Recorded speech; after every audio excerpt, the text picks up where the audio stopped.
Ang kwentong ito ay hango sa totoong buhay. Karanasan ito ni Tisoy. Taong 1979, Kagbang, Iloilo.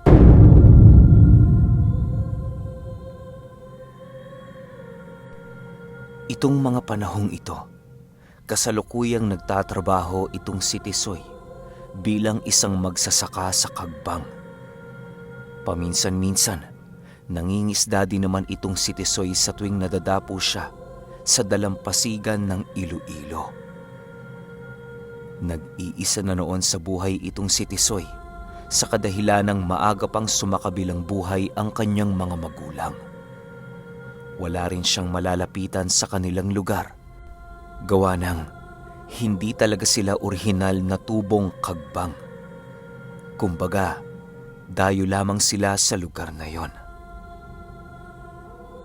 Ang tinitirhan noon ni Tisoy, isang mumunting kubong malapit sa kanyang pinagsasakahan. Bale, nakikisaka lamang itong si Tisoy upang kahit papaano'y libre na ang bigas na kanyang gagamitin sa bawat araw na lumilipas. Kahit papaano, kontento na itong si Tisoy sa kanyang nakamulatang buhay. Kahit gipit paminsan si Tisoy, hindi nito nakakalimutang tumulong sa kanyang kapwa na labis na nangangailangan. Mahirap man siya sa paningin ng iba, pero meron siyang busilak na kalooban. Isang araw, habang nagtatanim itong si Tisoy ng mga palay, bigla siyang napatigil nang meron siyang nadukot na mainit na bagay sa ilalim ng putik. Dahan-dahan niya itong kinuha upang tingnan kung ano ito. Pag-ahon ni Tisoy sa bagay na yon, bumungad sa kanya ang isang bahay ng suso na kulay puti. Hoy, Tisoy! Gumalaw ka na nga dyan! Baka makita ka ng amo natin! Sigaw ng isa sa mga katrabaho ni Tisoy. Dahil sa sinabi nito, hindi na niya nagawang maitapon ang susong kanyang nadampot. Imbis na ihagis yon ni Tisoy, ay nailagay niya yon sa kanyang bulsa. Sa pagpapatuloy ni Tisoy ng kanyang trabaho, hindi pumasok sa kanyang isipan kung ano ang kanyang nakuha sa palayan. Para kay Tisoy, isa lamang yung ordinaryong bahay ng suso na naligaw sa kanilang pinagtataniman. Sa pagsapit ng tanghali, nagpahinga na muna sila Tisoy at naghanda ng kanilang pananghalian. Medyo napakainit noong mga araw na yon sa kadahilanang papalapit na ang tagtuyot. Tisoy, tapos ka na ba sa kahong pinagtataniman mo? Tanong ng isa sa mga kaibigan ni Tisoy. Wala pa eh. Nangangalahati pa lang. Bakit? Tulungan mo naman ako, Tisoy. 3 kahon pa kasi yung sa akin eh. Si tatay kasi merong sakit. Kaya yung trabaho ng tatay ko, binigay ng amo natin sa akin. Hindi ko naman pwedeng tanggihan yun. Kasi alam mo naman ang ugali nun, di ba? Sagot naman ng kanyang kaibigan. Dahil sa matatapos na noon si Tisoy sa kanyang trabaho, kaya pinagbigyan niya na lamang ang hiling ng kanyang kaibigan. Napakasaya nito nang sumang-ayon si Tisoy sa kanyang kahilingan. Sa pagsapit ng hapon, malapit nang matapos sila Tisoy sa kanilang trabaho.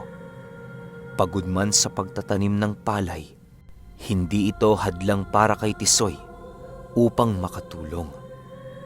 Labis ang pasasalamat ng kanyang kaibigan nang matapos nila ang kanilang gawain sa araw na yon.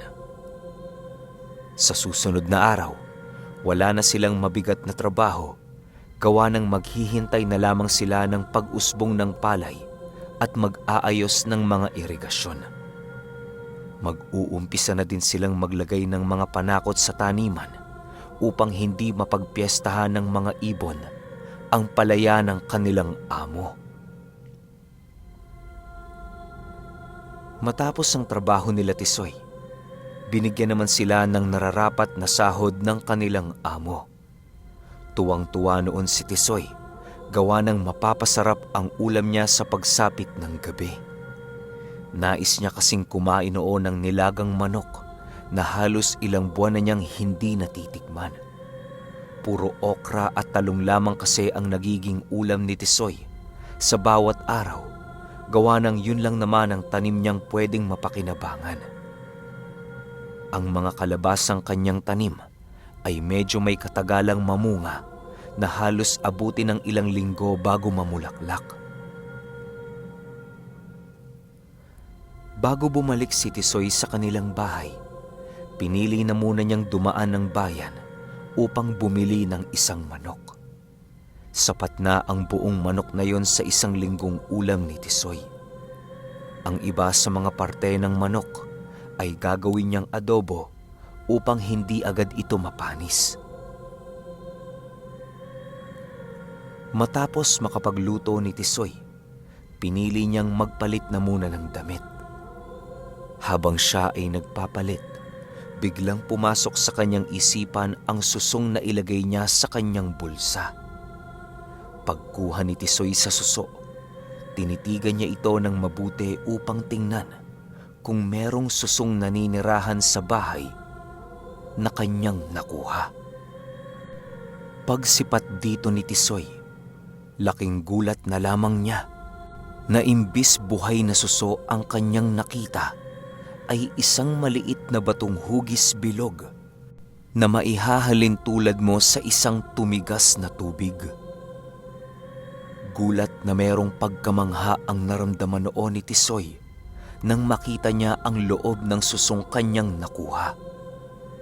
Ilang minuto din niya itong sinipat upang makumpirmang hindi siya pinaglalaroan ng kanyang mata. Ano kaya to? Tanong ni Tisoy sa kanyang sarili. Matapos niyang sipatin ang susong yon, nilagay niya muna ito sa kanyang altar upang ipagpatuloy na ang kanyang pagbibihis. Sa paglipas ng araw, nananatiling nakalagay ang susong yon sa altar ni Tisoy. Hindi yun binigyang pansin ni Tisoy, gawa ng para sa kanya, isa lamang palamuti ang susong kanyang nakita. Sa paglipas pa ng linggo at buwan, naging masagana ang pamumuhay ni Tisoy. Hindi niya alam kung bakit pero parang naging lapitin na siya ng swerte magmula nang makuha niya ang bahay ng susong kanyang nakita sa palayan. Isang hapon, kakauwi lamang ni Tisoy galing trabaho. Habang abala siya sa pagluluto, bigla siyang napatigil nang makarinig siya ng boses na wala siyang kaide-ideya kung saan ang gagaling. Animoy tinatawag siya ng boses na yon, kaya ang ginawa ni Tisoy ay hinanap niya ang pinagmumula nito. Sa bawat paglingon ni Tisoy papaikot sa kanyang tahanan, papalakas ng papalakas ang pagtawag nito sa kanya. Ilang minuto pa ang lumipas, biglang napatigil si Tisoy nang mapansin niyang ang pinagmumula ng boses ay doon sa kanyang altar kung saan nakalagak ang suso. Maigi itong pinakiramdaman ni Tisoy upang makumpirmang hindi siya pinaglalaroan ng kanyang tenga. Nang makasiguro na si Tisoy, agad niyang pinuntahan ang kanyang altar upang malaman kung saan nagmumula ang tinig na kanyang naririnig. Paglapit dito ni Tisoy, bigla siyang nagulat nang masipat niyang nagliliwanag ang susong kanyang nakuha. Napakatagal na nito sa kanyang altar, pero kahit anong alikabok ay hindi nakakadapo dito. Napakalinis pa rin ito kung titingnan at nangingibabaw talaga ang tingkad ng puting kulay nito sa kanyang altar. Isipin ninyo, puro alikabok na ang altar noon ni Tisoy, pero ang bahay ng susong kanyang nakita ay hindi nakakapita ng alikabok. Sa pagdinig ni Tisoy sa bahay ng suso, doon niya nakumpirmang dito nga nanggagaling ang tinig na kanyang naririnig. Dahil sa kakaibang pangyayari, napilitan si Tisoy na ilagay sa kanyang katawan ang susong kanyang nakita. Nakaramdam kasi siya ng kakaibang hiwaga nang makita niya ang bahay ng suso sa kanyang altar. Wala namang masamang maniwala ayon kay Tisoy sa mga mutya, gawa ng ibinibigay ito ng kalikasan. Marami nang naririnig noon si Tisoy tungkol sa mga mutya, pero hindi niya ito pinapansin sa kadahilanang hindi siya gaanong nagpapaniwala sa mga bagay na yon. Pero nung nakita niya ang bahay ng susong nasa kanyang altar, hindi niya maiwasang hindi maniwala sa mga mutyang ibinigay ng kalikasan. Sa paglipas ng araw na nasa pangangalaga na ni Tisoy ang bahay ng suso, para bang lapitin na siya ng swerte. Hindi niya alam kung bakit, pero maging ang masungit niyang amo ay tila ba gumaan ang loob sa kanya. Maayos na siya nitong inuutusan at hindi kagaya ng dati na sinisigaw-sigawan.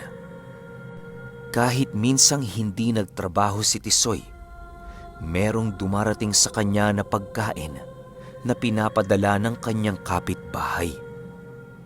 Hindi na din niya nagagawang makaramdam na kahit na anong sakit sa kahit na anong parte ng kanyang katawan. Ang tanging nakakabagabag lamang kay Tisoy noon ay ang madalang niyang pagsipat sa mga aninong gumagala sa daang kanyang tinatahak papauwi. Hindi naman ito nakakalapit kay Tisoy, pero kitang-kita niya ang pagtakbuhan ng mga ito sa damuhan. Hindi na niya yon pinagtuunan ng pansin sa kadahilanang hindi naman siya nito nagagambala. Sa paglipas ng araw, napagpasyahan ni Tisoy na gumawa na ng kanyang sariling negosyo. Una niyang itininda ang kanyang mga gulay upang magkaroon ng perang maipangtutustos sa kanyang gagawing negosyo. Nais niyang makabili ng bigas sa kanyang amo sa murang halaga na siyang ilalako niya sa merkado. Ganon at ganon ang gagawin ni Tisoy upang mapalago ang bigasang kanyang pinapangarap. Sa pagtaas ng pamumuhay ni Tisoy, ay hindi niya maiwasang magkaroon ng kaaway dahil sa kanyang negosyo. Meron na kasi siyang nasasapawang mga mambibigas sa kanilang lugar. Siyempre, masakit para sa mga negosyante ang masapawan ng bagong usbong na indibidwal sa kanilang negosyo. Nais nilang itumba itong si Tisoy, pero hindi nila magawa-gawa sa kadahilanang nangingilag sila dito ng sa hindi malamang dahilan. Animoy nasusunog ang kanilang mga mata sa tuwing nakikita nila itong si Tisoy. Ilang buwan pa ang lumipas, nagkaroon na nga itong si Tisoy ng asawa. Nakilala niya ang kanyang asawa sa naitayo niyang negosyo. Naging suki ni Tisoy ang pamilya ng asawa niya at di naglaon ay nagkagustuhan silang dalawa. Isang araw, habang nag-aayos si Tisoy ng kanyang bigasan, merong lumapit sa kanyang isang lalaki at nagwika ng, Tisoy, ipinatitigil na ng amo ko yung negosyo mo.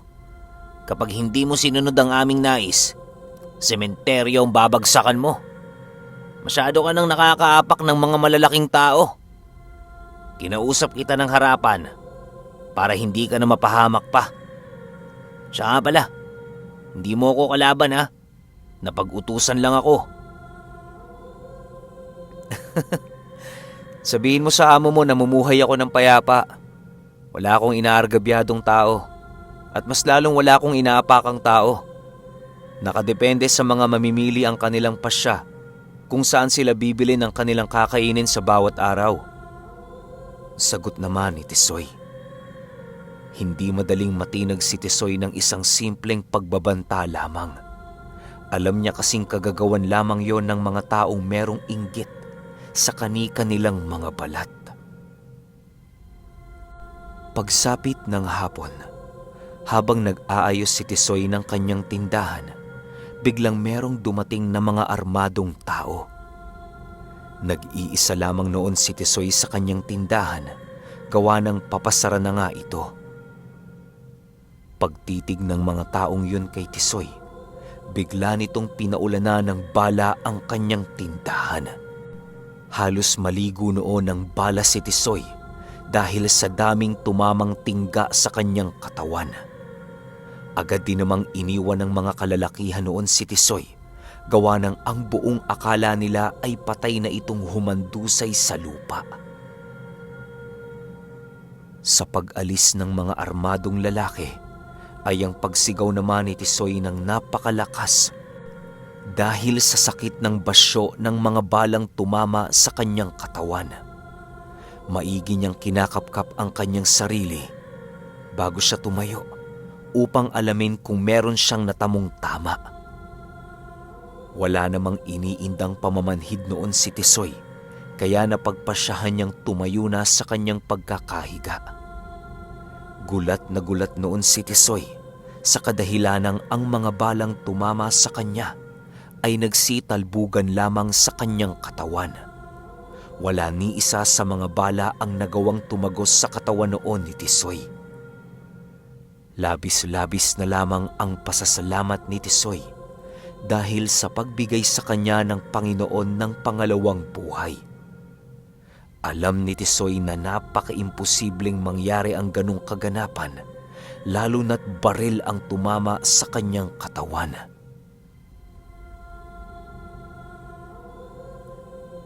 Sa pagsilapitan ng mga taong nakikiusyoso sa tindahan nila Tisoy, pinalabas na lamang niyang nakatago siya sa mga bigas, kaya hindi siya tinamaan ng bala. Tisoy! Ayos ka lang ba? Nag-aalalang tanong ng isa sa kanyang mga kakilala. Oh, ayos lang ako, Migs. Buti na lang talaga nakatago ako sa mga bigas. Di ko alam kung sino mga siraulong yun. Wala naman akong kasalanan pero bakit nila ako ginaganito? Wika ni Tisoy. Ilang minuto pa ang lumipas, biglang dumating ang kanyang asawa at mga magulang nito sa kanilang bigasan. Agad namang niyakap si Tisoy ng kanyang asawa habang ito ay umiiyak. Tahan na, mahal ko. Huwag ka nang umiyak. Ayos lang ako. Wika ni Tisoy. Nang marinig ito ng kanyang asawa, hindi nito maiwasang paluin si Tisoy sa kanyang balikat. Huwag na kasi bigasan ang negosyo natin, Tisoy. Mas mabuti pang maging mahirap tayo kaysa maaga kang kunin sa akin ng Panginoon. Malay mo ngayon swerte ka, tapos kinabukasan hindi na. Sagot naman ng kanyang asawa. Hindi na noon nagawa pang sumagot ni Tisoy, gawa ng napakarami ng tao ang nagsisitinginan sa kanila. May mga otoridad na ding pumunta para mag-imbestiga sa paligid. Matapos ang mga pangyayaring yon, dobleng pag-iingat na ang ginagawa ni Tisoy. Naging seryoso na ito sa mga pagbabantang dumarating sa kanya upang hindi na maulit ang ganoong pangyayari. Akala ni Tisoy, hindi na mauulit ang ganoong insidente pero nagkamali siya. Isang gabi, habang natutulog itong si Tisoy, bigla siyang nagising nang maramdaman niyang merong insektong pumapasok sa kanyang ilong. Napakasakit ng pagpasok nito sa kanyang ilong, kaya siya nagising. Agad naman itong nadukot ni Tisoy at agaran naman niyang pinatay ito. Pagtingin ni Tisoy sa insekto, laking gulat na lamang niya nang makita niyang gumagalaw pa ito kahit wala ng ulo. Alam ni Tisoy na hindi normal ang mga kaganapang yon, kaya kinaumagahan, agad naman siyang nagpakonsulta sa isang albularyo. Ayon sa albularyong hiningian ng tulong ni Tisoy, ay merong nagpapadapo ng sakit sa kanyang sistema. Hindi ko alam kung paano mo naramdaman ang insektong nagpumilit pumasok sa iyong sistema. Maaaring meron kang kargang nagpoprotekta sa iyo laban sa mga masasamang elemento. Maaari ko bang malaman kung ano ang kargang gamit mo? Kita ko sa iyong muka, iho, na hindi ka mangmang sa mga karunungang lihim ng mundo. Wika ng albularyo. Nang marinig ito ni Tisoy, agad niyang ipinakita ang nakataling bahay ng suso sa kanyang bewang. Halos malaglag ang panganoo ng albularyo nang makita niyang dalawang mutya ang nasa ilalim ng pangangalaga ni Tisoy. Di lubos sukat akalain ng albularyo noon na ang kanyang kaharap ay isa sa mga biniyayaan ng kalikasan. Paano mo nakuha yan? Dalawang nagsanib na mutya sa iisang katawan. Gulat na tanong ng albularyo. Sa palayan lang ho. Napulot ko lang. Sagot naman ni Tisoy. O sige, gusto mong patayin ang bumabarang sa iyo, hindi ba? Hayaan mong bigyan kita ng nararapat na dasal para sa iyong karga. Ikakasunog ito ng mambabarang na unti-unting nagpapadapo ng sakit sa iyong katawan. Bago ka matulog, usalin mo ang lahat ng ito. Ito rin ang magsisilbing pagkaing dasal ng iyong mutya. Wika ng albularyo. Kasabay ng pagpapaliwanag nito ay ang pagbigay niya kay Tisoy ng mga usal na nakasulat sa Latin. Sinunod niya ang lahat ng bilin ng albularyo, gawa ng alam niyang para rin naman yon sa kanyang ikakabuti. Sa pagsapit ng gabi ng mismong araw na yon, nagdasal muna itong si Tisoy bago matulog. Ginawa niya ang lahat ng bilin sa kanya ng albularyo upang mapatay ang mambabarang na gumagawa ng masama sa kanya.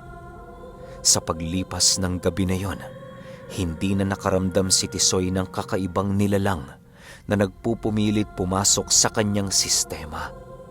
Naging maaliwalas na ang kanyang pakiramdam at wala na siyang naramdamang pagkabahala para sa kanyang sarili. Animoy mas pinalakas pa ng dasal na yon ang mga kargang hawak ni Tisoy. Sa paglipas ng taon, biniyayaan si Tisoy ng isang malusog na sanggol na siyang kanilang panganay.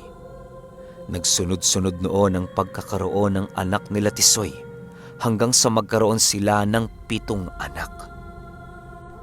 Yung dating amo niya ay nakipag-isa na sa negosyo nila Tisoy upang hindi na maghanap si Tisoy ng ibang pagkukuhanan niya ng bigas. Magpahanggang sa ngayon, nasa ilalim pa rin ng pangangalaga ng kanyang pamilya ang mutya ng suso at ang mutya ng bahay ng suso na kung tawagin ay Kambal Mutya.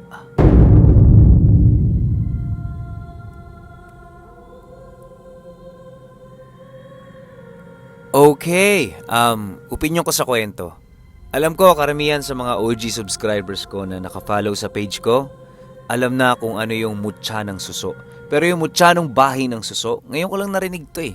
Alam ko kasi pag sinabing mutya ng suso, parang yun na yung bahay. O ang tanga namin ay yung mutya ng bahay ng suso, tas iba pa yung mutya nung mismong nakatirang suso sa loob ng bahay. Gets nyo ba? Baka magkaiba, di ba? Magkaiba siya ng klase ng gamit. Tas ang kinagandahan pa, pinagsama sa isang gamit. Kaya sobrang lakas nun. Isipin nyo, kung yung isang mutya pa lang ng suso yung taglay ninyo, grabing swerte na yung papasok sa inyo. Tapos kontra din to sa disgrasya eh. Maraming gamit to yung mutya ng suso. Tsaka yung mutya ng bahay ng suso. Sobrang daming gamit niyan. Pwede nga lang yan ibabad mo sa langis eh. Tapos araw-araw mong pahid sa katawan mo, maganda yan, sobrang ganda yan. Lalayuan ka talaga ng mga masasamang enerhiya. Hindi lang para sa mga masasamang elemento o mga swang o kung ano pa man. Labas na yan sila dyan kasi matik lalayo na sa iyo yan kapag taglay mo to eh. Pero yung mga negative energy, minsan kasi nakakalusot yan sa mga alaga nating mutya. Yan yung nakaka-stress. Yan. Lalo na yung stress. Yan. Isa yan sa mga sandata ng kadiliman para guluhin yung isip natin. Yung para ilayo tayo sa paniniwala natin, yung mga ganyan. Kaya ito, isa to sa maganda, yung mutya ng suso nakababad sa langis. Tapos kahit bago kayo matulog, pahid nyo sa katawan nyo. Kung meron kayong mutya ng suso o kahit yung bahay, pahid nyo sa katawan nyo bago kayo matulog. Kahit di naman sobrang dami. Yung parang lotion lang. Yung konting patak tas ikakalat nyo lang. Yan, sobrang effective niyan. Tested and proven na din. Pero kayo, kung may opinion kayo sa kwentong ito, i-comment nyo lang sa baba. Yun lang. Hanggang sa susunod na kwento. Salamat.